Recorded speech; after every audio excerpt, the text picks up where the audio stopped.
Welcome to the Slop Temple. We pray this video helps. You begin by securing the essentials: an API-enabled brokerage, cleaned historical data, and a reproducible environment. Once done, define your market, timeframe, and risk rules. 1% to 2% per position is common, then wire initial capital. Install libraries and connect API keys into a credentials vault.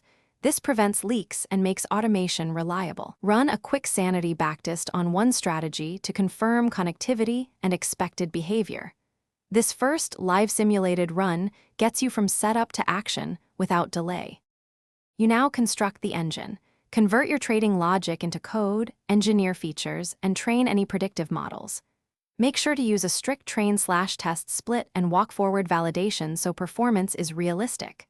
Once backtests look robust, deploy to a paper trading account and monitor latency, fills, and edge decay for 2 to 8 weeks. Then add execution controls, position sizing, stop rules, slippage, and fee models, so live orders behave like your simulations and you maintain predictable risk. You go live gradually. Begin with 1/10 of your target capital and scale only after consistent performance. Monitor logs, latency, and PNL in real time, and set automated circuit breakers to halt trading on anomalies. Make sure alerting routes to your phone or chat so you can act quickly. If performance degrades, investigate data integrity, API throttles, or model drift.